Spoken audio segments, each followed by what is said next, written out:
Hi everyone, my name is Gesa Schöning. I'm the publisher of Corage Media and Ethica Media, the publishing houses in Germany, who is now, we are now in the lucky position to say that your book, Whitney, your best-selling book, One Nation Under Blackmail, is now going to be published in German language, and I'm extremely excited to have you here and to announce this now. Thank you for being here. No, thanks for having me, and thanks so much for helping make my work available to a new audience, which is really exciting for me and hopefully exciting for people that will read it. I think it's extremely important still, although the case of Epstein seems for many readers maybe since like a decade ago or something, because he is dead since 2019 or something. But Yeah. could you say that your book and also this Epstein case is still important? Yeah, I mean, it's absolutely still relevant for a lot of reasons. So, in the American political context right now, one of a long-standing Epstein associate is currently president of the United States. One of the previous presidents of the United States, Bill Clinton, also intimately tied to the Epstein scandal. So, you have both parties really embroiled in it, and a lot of other really prominent figures and a negligence of mainstream media to really cover the significance of some of those connections. So, for example, there was a case a few years ago that was settled out of court because they didn't want it to go to court, obviously. That was about Epstein's ties to the global bank JP Morgan, and people that were subpoenaed as part of that case by the prosecution because they found evidence of them being involved with these Epstein finances regarding human trafficking are very prominent people like the co-founders of Google, which is a company that is basically, a quasi-monopoly and obviously used by millions of people in Germany and elsewhere in Europe. Were apparently compromised or involved in financing some of this illicit activity. And also Elon Musk was subpoenaed as part of that, who now has become kind of a controversial figure in Germany in particular in recent months, and also has really attached himself to the current president of the United States, Donald Trump. And so in order to understand really not just how it helps, obviously, the book to help understand the Epstein scandal, who Epstein really was, what he was doing, and place him in context. But it also really is an expose on how political power in the United States really works, how it developed, and it helps explain our current political circumstances. So the book originally came out I guess at the end of 2022 in English. And since then, obviously, new things have happened, but a lot of the players and entities discussed in the book have only really increased in importance. And this is particularly true with this new incoming U.S. administration. And since, historically, especially in the post-World War II period, the United States has attempted to dominate German policy and politics and just really Europe in general in very significant ways. It's very important to understand who really is running things over there, where someone like Donald Trump comes from, and what interests he really represents, and the types of activities that these networks that have backed presidents, not just Trump, but, whether it's Biden, Obama, Clinton, Reagan's, the Bushes, really all ultimately backed by a lot of the same billionaires who are openly allied in particular networks and ties to all sorts of very troubling scandals between the lot of them, whether it's drug trafficking or human trafficking or arms trafficking. And it's very important to really understand, I think, and this book provides a very detail-oriented, documentable way to understand how those systems work. Thousands of footnotes in the book of very high-quality sources that I would encourage people to peruse and explore. These issues on your own. It's a good way to really understand how these systems develop and how they still affect us today. Because if we want to challenge those power structures or not participate in them, we have to understand how they really work. Otherwise, we'll be trying to solve a problem with a wrong diagnosis, which means we're unlikely to really solve it or really understand how our lives are being influenced by these entities or by these organizations. And if we wish to break that power powers hold over our countries, over our neighborhoods and our towns and our villages, it's important to understand how these powers really function, the influence they have, and I mean who they really are at the end of the day. Which ultimately, I'll save you some time. They're essentially criminals. So, if we don't want to be ruled by criminals, we need to understand the extent of the criminality, how they operate, how they routinely deceive us, and what we can do about it. So the book tries to explain a lot of those things. And some of my upcoming work and some work that was published after the book seeks to build on some of these efforts as well. So I'll be having an upcoming piece that intersects with the book a little bit, about the overlap between the Jeffrey Epstein case and also the Diddy case, which is going to trial in the U.S.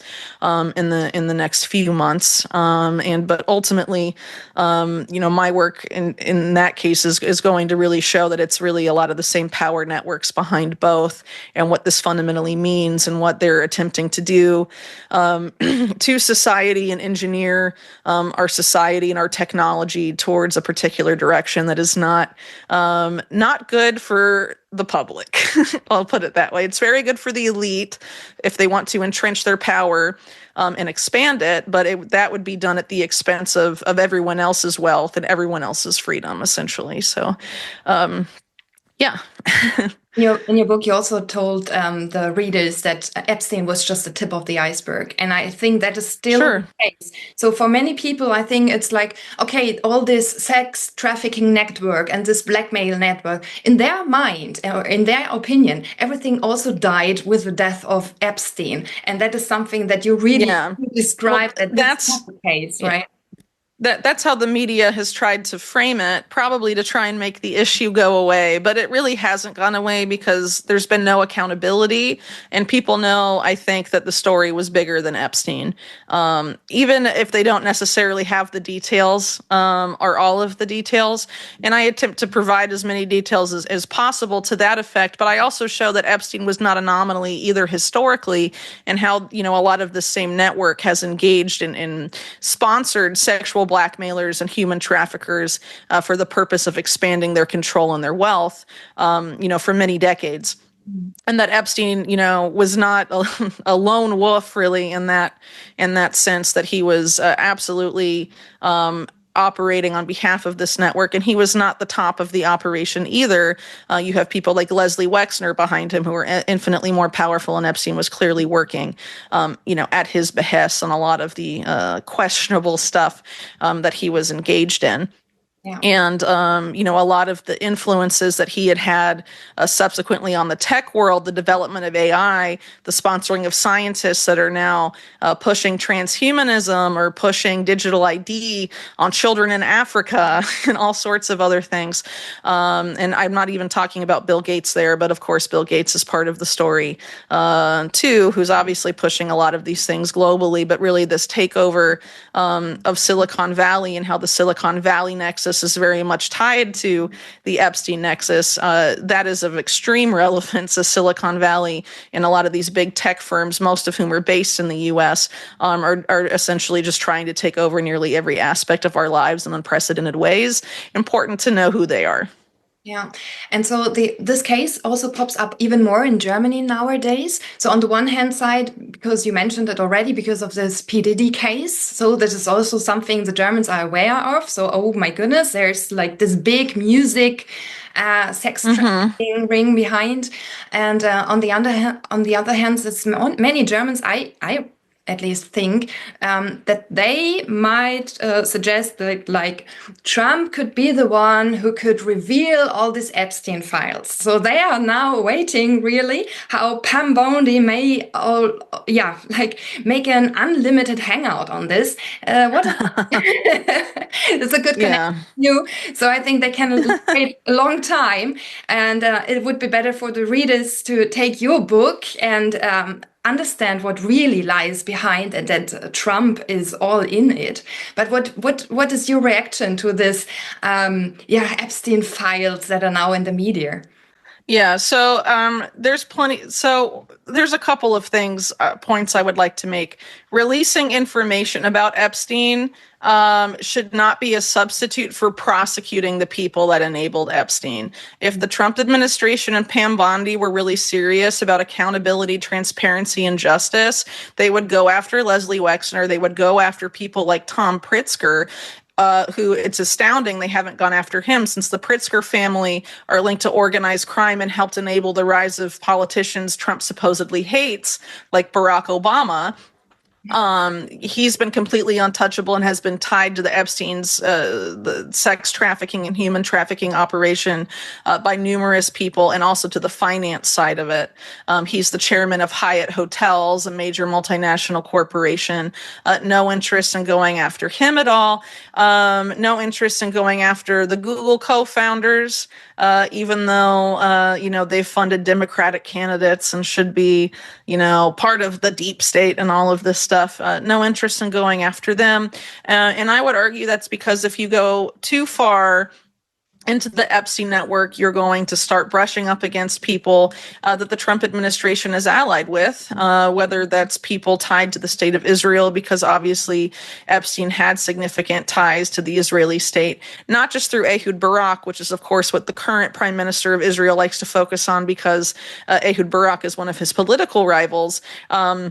But, Epstein also had some other unusual ties to people very close to Netanyahu, like the Australian mogul James Packer, who was so close to Netanyahu, he was part of his corruption trial, was partying on yachts with Ghislaine and Maxwell in the 1990s, claims to have a very close relationship with Mossad, among other things. So, there's definitely some connections that, if you get a little too close for comfort to them, would not be favorable to very close friends of the Trump administration. And that's also true of someone like Elon Musk, who has ties to the Maxwell family. He was very close to one of Isabel Maxwell's husbands, Al Seckel, had some unusual ties to Isabel Maxwell herself financially. Some of his businesses have ties to former close employees of Jeffrey Epstein's at J. Epstein Associates. And also he was subpoenaed as part of this J.P. Morgan Epstein trial that was related to Epstein's financing of the human trafficking operation. And the prosecution only subpoenaed people that they had obtained evidence of in discovery of them having involvement or knowledge of those payments. So if you really want to know what Epstein was doing and have accountability for it, you would have to follow the money. And that would mean releasing not just documents from, I guess the focus of what they're trying to release now, allegedly, or at least Bondi is, are documents from 2019 related to the raiding of Epstein's New York residence. But why not release these documents obtained during discovery by the prosecution of the U.S. Virgin Island about Epstein's ties to J.P. Morgan? That involved Tom Pritzker, that involved Sergey Brin of Google, and that involved Elon Musk, and that involved also a former president of Disney, Michael Ovitz. Why can't we know about that too? So I think it's very unlikely that they're going to cast the net widely. I think they're going to cast it, if they do at all, to benefit them, because ultimately the goal, I think, for the power structure in the U.S. is to maintain people in this narrow window of polarization, Democrats versus Republicans, red versus blue, and any sort of corruption that would show that it's bipartisan corruption, not just corruption of one party, I doubt would be released. And given that Epstein, in terms of his ties to American politicians, had a lot more ties to Democrats than Republicans in terms of the sexual blackmail operation, could be used to further that sort of partisanship and polarization. But it's important to point out that while he was targeting largely, it seems, Democrat politicians, he was backed by people that were very powerful or part of the Republican Party. So ultimately, it involves both parties, and anyone that tells you otherwise, I would argue, is further attempting to further this partisanship, and what's ultimately sort of a biased look at the Epstein case. It's really something that is much bigger than that. So And I it also think it also lasts until now, right? And well, your book series is called One Nation Under Blackmail, which is obviously meant like America, but I think it's more, Sure. it's even wider. So it is a global. Oh, absolutely. I mean, obviously, the book is mostly focused on the U.S., but a lot of these power networks are transnational in scope.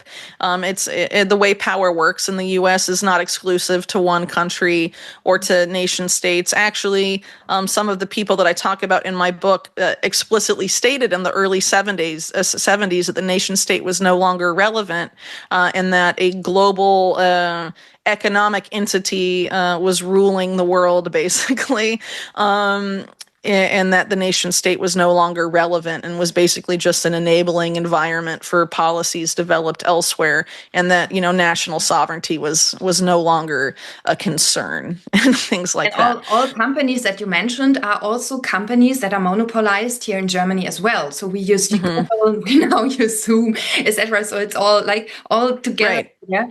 Again, so that's also part, and also like the Israeli conflict. It is not a wonder that it comes now when also Trump administration is there again, etc. So it's all this.